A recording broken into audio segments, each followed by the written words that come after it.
সবসময় রেডিও ফুর্তির সাথে আছে রাসেল এবং চলছে ভূত এফএম এবং ভূত এফএম আপনাদের সবাইকে আবারও যে একটা দেখে যে বাটি চালান দেয় বলে একটা কথা আছে আমাদের দেশে। বাটি চালান যেটা আমি দেখেছি আমার নিজের চোখে দেখা একবার। আমরা তখন বিদেশে সদ্য ঢাকায় আসলাম, আসার পর আমার নানুর বাড়ি ধামরাই 32 নম্বর, ওখানে থাকি, বিশাল বাড়ি। তো ওই বাসায় আমার ছোট মামা থাকতেন। ছোট মামার সামহাও ওয়ালেট থেকে হি লস্ট অ্যারাউন্ড 3,000 to 5,000 টাকা এরকম একটা হারানো গেল। তো হারানো গেল, সাসপেক্ট করলো যে ওই মামার রুমে একটা কাজের লোক কাজ করতো, সাসপেক্ট করলো সে, কিন্তু তাকে তো বলা যাচ্ছে না। তো করা হলো যে বাটি চালান দেওয়া হবে। তো বাটি চালানটা কি? বাটি চালানটা হচ্ছে এটা পিতলের বাটি লাগে, কি একজন হুজুর লাগে যারা এই জিনিসটা পড়েন, এবং তুলারাশি একজন লোক লাগে। আমাদের ওখানে লিব্রা আছে। এবং হ্যাঁ, এবং জিনিসটা স্টার্ট হয়েছে যেখান থেকে তাকে বলা হয়েছে যেখানে ওয়ালেটটা ছিল ওখান থেকে জিনিসটা ডিটেক্ট করা শুরু করবে।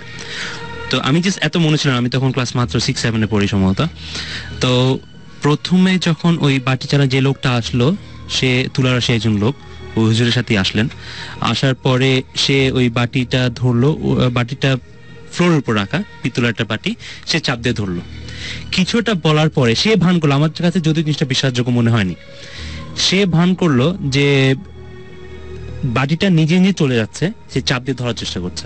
আচ্ছা, ঠিক আছে। এবং যেই কাজের মেয়েটাকে সাসপেক্ট করা হচ্ছিল আনফরচুনেটলি, সেই কাজের মেয়েটাকে কিন্তু আমাদের সারিতে রাখা হলো, এবং এটা একটু মানে সাসপেক্ট করা মুশকিল ছিল তাদের পক্ষে যে এটা কাজের লোক। কিন্তু ওই বাড়িটা অনেকখানি ঘুরে ফিরে, এটা বাড়ি চালানোর নিয়ম হচ্ছে, আমি বলি দিই আপনাকে, ওই জিনিসটা, চুরি জিনিসটা যেই যেই জায়গা ট্রাভেল করবে সেই সেই জায়গাতে বাড়ি কিন্তু যাবে। আচ্ছা। এবং সেটা ওখান থেকে আমার নানুর রুমে গেল, নানুর রুম থেকে একটা লবি ছিল, বারান্দা, ওখান থেকে কিচেনে গেল। এটা আপনার দেখা? একদম আমার দেখা। কিচেন থেকে স্টোর রুমে গেল, স্টোর রুম থেকে ব্যাক করলো, ব্যাক করে এসে ওই মেয়েটার সামনে এসে থামলো। রাইট। এবং সেটা ওই লোকটা যে হুজুর বা তার সাথে যে লোকটা আসছিল তার পক্ষে জানা ইম্পসিবল, যে আমাদের ফার্স্ট টাইম ওই বাসায় আসে। এবং সেই থেকে মানে আমার কাছে মনে হয় যে এই তাবিজ পড়া, তারপর ওই চাটি পড়া, একটা বলে একটা বাঁশের চাটি দিয়ে করে, এটা আমাদের বাসায় করা ছিল। আয়না পড়ার একটা ঘটনা বলি। আমার একজন কাজিন আছেন, রেজওয়ান নাম, তো তার বাবা বড় খালো উনি মারা গিয়েছেন আর কি। তো তার খুব শখের একটা ক্যামেরা ছিল, তখনই উনি ডিএসএলআর ইউজ করতেন। তো ক্যামেরাটা সেই ইউজ করতো। তো আমাদের বাসায় একজনের বিয়ে, আমাদের দেশের একজনের বিয়ে নানু বাসায় অ্যারেঞ্জ করা হয়েছে। ওই ক্যামেরাটা ড্রয়িং রুমে, অনেক বড় ড্রয়িং রুম, ওখানে সবাই শুয়েছে, ক্যামেরাটা ওখানে কর্নারের টেবিলে রাখা। আমার কাজিনও শুয়ে আছে, কাজিন অন্য রুমে ছিল। সকালবেলা উঠে থেকে ক্যামেরাটা ভিতরে নাই, ব্যাগটা আছে, ক্যামেরাটা নাই। ক্যামেরা নাই কিছুতেই নাই। বাসার অ্যাজ ইউজুয়াল যারা ছোট থাকে, মানে মেইড যারা থাকে, তার সাসপেক্ট করা হলো। অনেক করার পরে তারপর হলো না। তারপর এই আয়না পড়া ব্যাপারটা আসলো। আয়না পড়া ব্যাপারটা যখন আসলো, আসার পরে তারপরে এরকম একজন হুজুর আসলেন, তুলার সে একজন লোক থাকলো, আয়নাটা রেডি করা হলো। সেখানে কিছুটা পড়ার পরে দেখা গেল, ক্লিয়ার না, আবছা ছায়ার মতো, যে ওই ড্রয়িং রুমের কোণা থেকে চেক লুঙ্গি পরা একটা লোক এসে ব্যাগ থেকে ক্যামেরাটা নিয়ে চলে গেল। এটাও দেখা। এবং আমাদের একজন ছিল, মানে আমাদের দুই সম্পর্কে একজন আত্মীয় ছিলেন ওখানে। আনফরচুনেটলি জিনিসটা যদিও সে কোনো স্বীকার করেনি, he wanted to pay the money for the camera but we didn't take it, কিন্তু তাকে সাসপেক্ট করা হয়েছে, সে নিজেও দেখেছে জিনিসটা, যে এবং পুরো জিনিসটা ছায়া আয়নাতে দেখা গেল। আমার কাছে এখানে একটা কোয়েশ্চেন আছে, যে এই যে এগুলো আমরা করছি, হ্যাঁ, এগুলো তো কেউ একজন এই কাজগুলো সম্পূর্ণ করছে, মানে আমরা যে জাদু টোনা যেগুলো করছি, এই কাজগুলো সম্পূর্ণ করে কারা? এই কাজগুলোর মাঝখান থেকে, মানে এই যে আমরা যেটাই করি না কেন, কেউ একজন তো সেইটা হয়ে মানে সেই কথাটাগুলো শোনে, বা সেটা কারা করে? মানে আমি একটা জাদু করলাম, সেই জাদুটা যে এফেক্টটা হলো সেটা তো মানে কারো কারণে হচ্ছে, মিডিয়াটাকে। এখন যদি বলি যে মিডিয়াটা এই জিন এক্স্যাক্টলি, আমি সেটাই বলছিলাম। হচ্ছে কি, মানে you have to look at it in this way. এখানে যে সাকিব দিয়ে বলা শুরু করলো that throughout history exist করে এসছে, আমাদের যত প্রফেটস এসছে, যত রিলিজন এসছে, everybody try to give an explanation and ওটাকে ওন করার চেষ্টা করছে যে না এটা। So if you take history throughout time, not just মানে আমাদের হোলি বুকস, যদি আমরা নেটিভ ইন্ডিয়ান্স নেই, ওদেরও একটা ইয়ে আছে যে যখন মানুষ মারা যায় তাদের spirits soar into somebody else. Right. Africa একটা ট্রাইব আছে যারা অন্য মানুষ খায়, টু মানে cannibalist who get their force of their superhuman powers. জিনিসটা হচ্ছে যে আজ পর্যন্ত আমরা এখনো একটা জিনিস উই ক্যানট ডিসাইড এই পর্যন্ত, একটা মোমেন্ট পর্যন্ত, যে আমরা জিন, স্পিরিটস অথবা ভূত যাই কিছু বলি, is there a difference, is there a difference? সেটাই, what medium are they? I'd like to say something on this.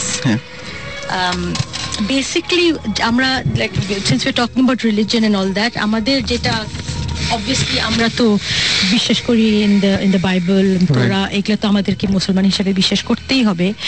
তো এইটা কিন্তু বিবলিক্যাল রেফারেন্সেসও আছে বাইবেলে, তোরাতে এই ব্যাপারে। এক্সাম্পল দিচ্ছি লাইক ডিউটোনমিতে যেটা বাইবেলে আছে, স্যামুয়েল যেটা বাইবেল, ওইটা ওখানেও আছে। আর বাইবেলে গোস্টকে ওটাকে কনসিডার করা হয় who as beings who while tied to the earth, মানে ওদের আর্থের প্রতি একটা টান আছে, একটা টাই আছে। They don't live in the material world but they are linked to the world. আর কি কিভাবে ওরা এখন একটা ইন্টারিম স্টেজে আছে, না এপার না ওপার, যেটা বাইবেল বলে আর কি, before they continue their journey to heaven. তো আপনি বলতে পারেন একটা স্টেট অফ পার্গেটরি যেটা আমরা বলি, হয়তো ওই স্টেটে আছে গোস্টস। এখন আরেকটা আছে একটা এন্টিটি, আমরা যাকে বলি একটা এন্টিটি, একটা এনার্জি। এখন এনার্জি ব্যাপারটা ওটা কি ভূত না জিন, we don't know, but there is that energy যেটা আগে একটু ডিসকাস করলাম, যে হঠাৎ পাবলিকলি একটা কাউকে দেখলাম, একটা কেমিক্যাল একটা অ্যাট্রাকশন হলো ইন দ্যাট সেন্স কে একটা অদ্ভুত একটা হেভিনেস আসলো শরীরে, কিংবা একটা মনে হলো আমার সোলের ভিতরে দেখছে।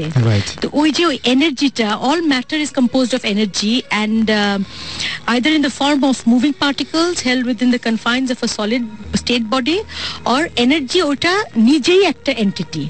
রাইট। আমার যেটা মনে হয় যে এই জিনিসগুলো আসলেই মানে খুবই অদ্ভুত টাইপের। আমরা আরেকটা যদি ঘটনা জানতে পারি, আরেকটা ঘটনা আরেকটা ঘটনা বলবো আমি, এটা আমি কানাডাতে এটা হয়েছে আমার, এটা আমার সত্যি একটা পার্সোনাল এটা experience. I am a Libra, so আগে বলতে পারি যে I might be predisposed to this feeling, but I was visiting Canada and I was in this person's house. এটা কতদিন আগে? এটা হয়েছে গত বছর, গত মে। খুবই টাটকা একটা ঘটনা। হ্যাঁ, এটা একেবারে টাটকা। উনি যার বাসায় গিয়েছি, উনি বেশ she's a religious woman, a very good woman, and I think যারা ভালো মানুষ ওদের কাছে ওরা কিন্তু অনেক কিছু ফিল করতে পারে because of the clean heart, I think, that's my personal opinion. Exactly, your heart is like a mirror. তো শুয়ে আছি রাতের বেলায়, হঠাৎ করে যে যাকে মেনশন আর্লিয়ার, ঘুম ভেঙে গেল। মনে হলো ঘরটা শ্রিঙ্ক করে বোধহয় 2x2 হয়ে গেল সাইজটা। আচ্ছা, এত প্রেশার, মানে এনার্জিকে যদি কনডেন্স করে আপনি 2x2 একটা রুমে নিয়ে আসেন, তাহলে আপনি বুঝতে পারেন প্রেশারটা কি।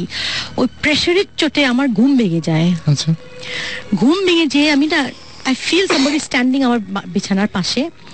আমি ঘুরলাম, আর আমার পাশে দাঁড়িয়ে উনি আমাকে বলছেন, এটা আমার এরিয়া। কেউ একজন বলছে? হ্যাঁ, this is in English উনি বলছেন, in fact maybe that's the language I can understand, এটা আমার এরিয়া, তুমি এখানে ইন্ট্রুড করতে এসছো কেন? It was very, আমি না নিঃশ্বাস নিতে পারছি, না নড়তে পারছি, মনে হচ্ছে আমার শরীরটা had become 300 ton, you know. You can imagine the pressure again of the energy, and it was like 300 tons and I couldn't turn, I couldn't move. কোনো মতে তো আল্লাহ দোয়া টোয়া পড়লাম, somehow I fell asleep, I don't know how. পরদিন ওনাকে বললাম, and উনি বলেন যে হরদম ওনার জিনের প্রবলেম। আপনি বললেন যেটা, এটা জিনিস এখানে রাখে ওখানে চলে যায়, ওখান থেকে ওখানে রাখে ওখানে চলে যায়, ওর সাথে লুকাছিপি খেলে আর কি বেসিক্যালি ওনার সাথে জিনটা। তো এখন হয়তো জিনটা খুব পজেসিভ হয়ে গেছেন ওনার ব্যাপারে বা কিছু একটা, বিকজ স্ট্রিক্টলি আমাকে তো বললো তুমি চলে যাও এখান থেকে। কেন এখানে? What are you, this is my territory. তো there you are, it's frightening. এবং মানে ওই সময় কিছু দেখাও যায় না, কিন্তু কিছু না, বাট একটা লম্বা, মনে হচ্ছিল একটা লম্বা চার কোণা একটা কিছু একটা চার কোণা লম্বা রেক্ট্যাঙ্গুলার। এখন এটা কি I don't know. Again, it was one other time I felt I was with my son who was 4 years old তখন।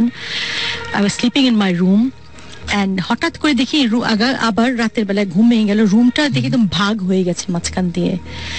তারপরে দেখি আমার ছেলের দিকটা একদম clear, like fresh clean heavenly একটা ক্লিয়ার এয়ার, আর আমার দিকে আপনি বিশ্বাস করতে পারবেন না, মনে হলো গিজ গিজ করছে কি জানি। আচ্ছা, মানে কোটি কোটি মনে হচ্ছিল পিপল উইথ লং আর্মস, আচ্ছা, short built but very long arms of কারণ গ্রিনিশ স্লাইমি গ্রিন টাইপের একটু, আর বড় বড় চোখ। আচ্ছা, আমি না ইনফ্যাক্ট আমি একটা ঘটনা বলবো। আমি কয়েকদিন আগে এটা সাকিব ভাই খুবই অদ্ভুত একটা ঘটনা ঘটেছে, যে আমি মাঝে মাঝে বললাম না যে মাঝে মাঝে আমি বলতাম যে এরকম যে একটা মানুষকে আমি দেখি যে আমার ঘরের বাইরে মনে হয়, আমি প্রথমে একদম সত্যি বলেছিলাম। আমি সেদিন এমনি ব্রাউজ করতে করতে এটা অনেক পুরনো একটা মামি, সেই মামিটার চেহারাটা হুবহু ওই টাইপের, মানে শুনতে খুব হাস্যকর লাগবে, কিন্তু আমি খুব ভয় পেয়েছি। মানে অদ্ভুত ব্যাপার, মিলে গেছে, প্রায় মিলে গেছে জিনিসটা। মানে আমার কাছে খুব অদ্ভুত লেগেছে না, জিনিসটা। মামির কথা আসায়, মানে I remember I want to say something about the black magic, which actually happened when with a cousin of my colleague, Okay. 2 months back. Mhm. এটা ধানমন্ডিতে। তো আমার এই কলিগ যিনি ডক্টর সাব্বির, তো উনি এসে বললেন যে তার এক কাজিন বিয়ে হয়েছে অ্যারাউন্ড 1 year back, ওকে। ছেলে কাজিন। তো বিয়ে হওয়ার পর থেকে যে বউ আসছে, এর আগে তাদের family it was very healthy family, অসুখ বিসুখ আছে বাট নট দ্য সিভিয়ার। আসার পর থেকে ওনার বাবা অন এন্ড অফ, বিয়ের পর থেকে অন এন্ড অফ অসুস্থ থাকেন। ওকে। তো এটা সেভাবে মার্ক করে, বাবা বয়স হচ্ছে, মনে করছে সবাই যে বার্ধক্যজনিত কারণে genetic diseases and something else. তো এটা হওয়ার পরে তো এরকম করতে করতে হঠাৎ একদিন ওই হাজবেন্ড, যে কাজিনটা, উনি দেখছেন যে ওনার বালিশের নিচে, সরি ম্যাট্রেসের নিচে তাবিজ টাবিজ কিছু একটা আছে।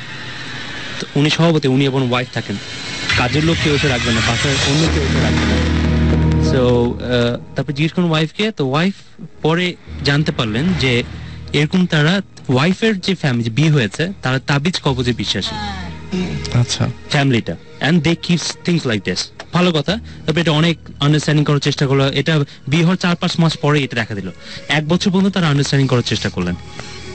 After 1 year, when they got fed up of that thing, তারপরে they decided to get separated. Right? ভালো কথা, সেপারেশন হবে। ওই ওয়াইফ যে এসে আসলো, সবকিছু হয়ে গেছে, জিনিসপত্র নিয়ে যায় বাসা থেকে, সবকিছু সরাচ্ছে।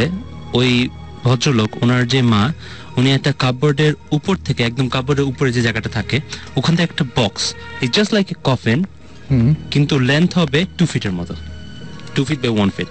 একটা কফিন একদম সিল করা, কাঠের কফিন সিল করা, বেশ ভারী, এবং কোনো শব্দ হচ্ছে না, বোঝা যাচ্ছে যে ভারী কিছু আছে ভিতরে। নামালো, তো নামানোর পরে কফিনটা সিল, পেগ দিয়ে সিল করা, খুললো। খোলার পরে দেখে পুরো বালু দিয়ে জিনিসটা বোঝাই করা। তো বালু সরানোর পর ভিতরে দেখে একটা অ্যারাউন্ড 1 থেকে 2 বছরের বয়সে একটা বাচ্চার কাইন্ড অফ ডেড বডি, কিন্তু পুরা মানে খুব বাজে অবস্থায়, মাটি দিয়ে একটা ডেড বডি বানানো যেরকম হবে, এরকম একটা সিচুয়েশন, এরকম একটা বডি। এবং ওই বডিটার উপরে একটা কলিমা সম্ভবত উল্টা করে লেখা। Right. And it was so shocking যে উনি যখন এক্সপ্লেইন করছেন আমাদের, আমরা চুপ করে এভাবে শুনছিলাম সবাই।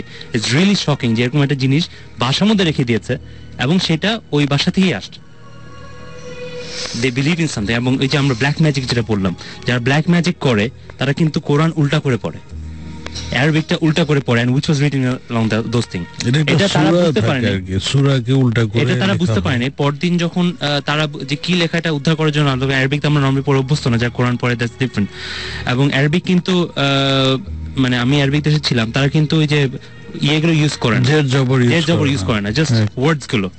তো পরদিন একজন হুজুর বললেন যে এটা কোরআনের একটা আয়াত উল্টা করে লেখা, এবং এটা ব্ল্যাক ম্যাজিক করার জন্য, কালো জাদু করার জন্য লেখা হয়েছে।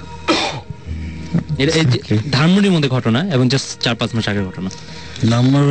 আমি একটা বলবো, আমার কাজিন পারভেজ ওর নাম। তো আমাদের তাও সন্দ্বীপে, দেশের ঘটনা আর কি। তো ও ঢাকায় থাকে বা সন্দ্বীপে প্রেম ঘটিত কিছু ব্যাপার থাকে। ব্ল্যাক ম্যাজিক গুলো আসলে তখন বেশি ইউজ হয়, যে মেয়ে পক্ষ চাচ্ছে না যে এই ছেলের কাছে বিয়ে হোক, বা ছেলের মা বাপ চাচ্ছে না যে এই মেয়ের কাছে বিয়ে হোক, তখন ওই ফ্যামিলি কিছু একটা করার চেষ্টা করে। তো আমার কাজিনটার খুব জন্ডিস, মানে স্বাস্থ্য ভালো, ওরা ইউজুয়ালি এমনি স্বাস্থ্য খুব ভালো। তো দিনকে দিন ওর শরীর খারাপ হচ্ছে, ডাক্তার দেখানো হচ্ছে, কোনো কিছুতে কাজ হচ্ছে না আর কি। তো আমাদের ধানমন্ডিতে একটা হুজুর আছে, হুজুর না, ঠিক আসলে ও একটা নাইট গার্ড। আচ্ছা তো এমনি ভালো কিছু ঝাড় ফুঁক পারে আর কি, জন্ডিস নামাতে পারে খুব ভালো।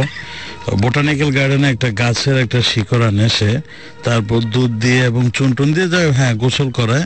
এবং এটা আমাদের প্রায় 6-7 জন লোক ভালো হয়েছে। তো ওরে সেটা করানো হলো, তারপর ওর আসলে ভালো হওয়ার কোনো নামই নিচ্ছে না আর কি। আচ্ছা এখন আমাদের লাস্ট যেটা, যে হুজুরের কাছে যাব আমরা, হুজুরকে জিজ্ঞাসা করালো, হুজুর বললো যে হ্যাঁ ডেফিনেটলি ওর জন্য তাবিজ করা হয়েছে।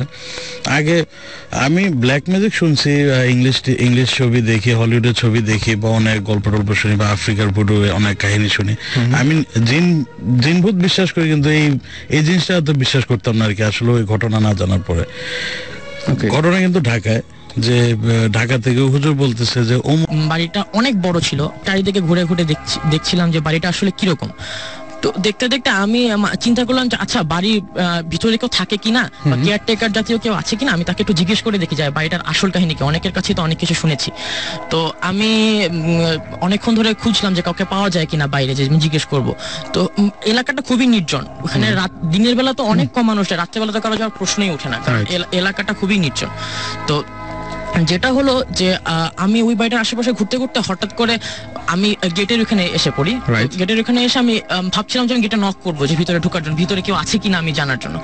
তো আমি ভাবছিলাম যে আচ্ছা বাড়িটা নিয়ে এত কিছু শুনেছি, আমি ভয়ও পাচ্ছিলাম আবার যে আসলে ভিতরে ঢুকবো কি ঢুকবো না। আমি দোকানায় পড়ছিলাম যে আমি কি করব। তো আমি বাড়িটাকে ভালো মতো খুঁজে খুঁজে দেখছিলাম। তো মানে এরকম ঘোরাঘুরি পরে হঠাৎ করে আমার পিছে একটা লোক আমাকে ডাক দেয়, বলে যে তুমি এখানে কি করছো। তো আমি বললাম যে আমি আসলে বাড়িটা দেখছি, আমি বাড়িটা নিয়ে অনেক কথা শুনেছি, তো আমি আসলে দেখতে চাচ্ছি, আপনি কি জানেন বাড়িটা নিয়ে কিছু, আমাকে কিছু বলতে পারেন আপনি। তো আমি লোকটা বলে যে দেখো তুমি এখান থেকে চলে যাও, তুমি এখান থেকে চলে যাও, তুমি যেটা জানো না সেটা তোমার জানার দরকার নেই, তুমি এখান থেকে চলে যাও। আমি বললাম যে আপনি কি জানেন কিছু, আপনি যদি জানেন তাহলে আমাকে বলতে পারেন, আমি জানতে আগ্রহী। তো আমাকে বললো যে তোমার এত কিছু জানার দরকার নেই, তুমি চলে যাও এখান থেকে।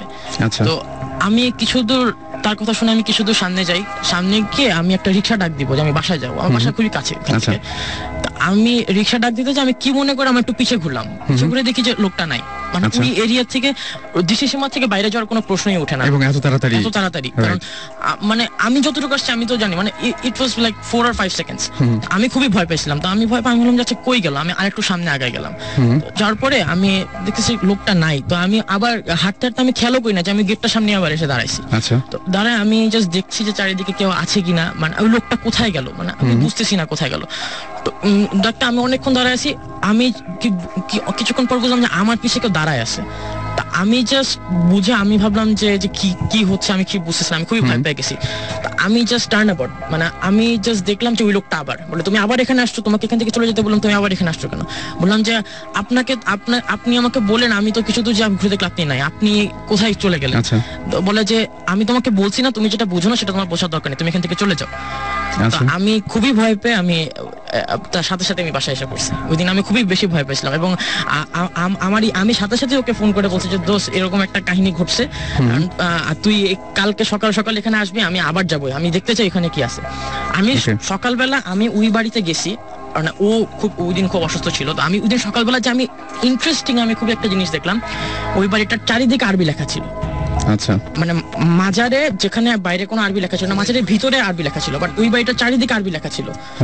মানে আমি খুব অবাক হয়েছি ওই জিনিসটা দেখে, যে একটা বাড়ির চারিদিকে কারুকার্য থাকতে পারে বা বিভিন্ন পেন্টিং থাকতে পারে, বাট খোদাই করে আরবি লেখা, এটা খুবই মানে আমি এই পর্যন্ত কোনো বাড়িতে দেখিনি, এবং আমি খুবই ভয় পেয়েছিলাম ওইটা দেখে।